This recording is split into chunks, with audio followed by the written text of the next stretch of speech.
ছিল পীড়িতের বেড়া লিচুর বাগানে। কলকাতার নায়িকা বাদ পড়া থেকে শুরু করে শুটিং বন্ধ হওয়া এমন বেশ কিছু গুঞ্জনে যখন সিনেপ্রেমীরা দ্বিধা বিভক্ত, ঠিক তখনই মুখ খুলল নির্মাতা ও প্রযোজনা প্রতিষ্ঠান। আগামী ঈদের অন্যতম আলোচিত এই সিনেমায় শাকিব খানের বিপরীতে দুই নায়িকার থাকার কথা। একজন তাসনিয়া ফারিন নিশ্চিত হলেও দ্বিতীয় নায়িকা নিয়ে চলছিল নানা জল্পনা।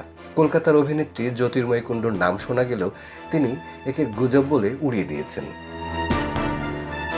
আবার এও শোনা যাচ্ছে বর্তমান জাতীয় দলের ক্রিকেটার মুস্তাফিজুর রহমানকে ইন্ডিয়ান প্রিমিয়ার লিগ আইপিএল থেকে বাদ দেওয়ার কারণে কলকাতার কোনো নায়িকার সঙ্গে কাজ করবেন না শাকিব খান। দেশীয় অভিনেত্রী সাবিলা নূরকে এই প্রজেক্টে যুক্ত করা হতে পারে। গত ঈদে তাণ্ডব সিনেমায় শাকিব সাবিলা রসায়ন বেশ প্রশংসা কুড়িয়েছিল, তাই ভক্তদের একটি বড় অংশ সাবিলাকেই আবারও শাকিবের বিপরীতে দেখতে চাইছেন।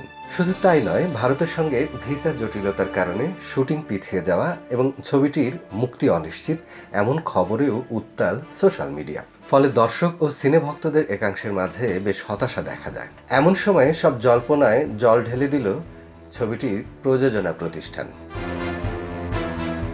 এক বিবৃতিতে তাদের স্পষ্ট বার্তা, প্রিন্স সিনেমা নিয়ে চারপাশে নানা গুঞ্জন ছড়িয়েছে, যা আদতে গুজব ছাড়া কিছুই নয়। প্রিন্স টিম শুরু থেকেই তাদের আপডেট দিয়ে এসেছে। চলমান পরিস্থিতিতে বিভিন্ন প্রতিবন্ধকতা উতরে প্রিন্স টিম এগিয়ে যাচ্ছে। এরই মধ্যে নির্ধারণ করা হয়েছে শুটিং ডেট।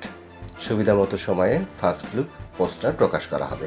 সঙ্গে এই বার্তা সামাজিক মাধ্যমে শেয়ার করেন নির্মাতা আবু হায়াত মাহমুদও।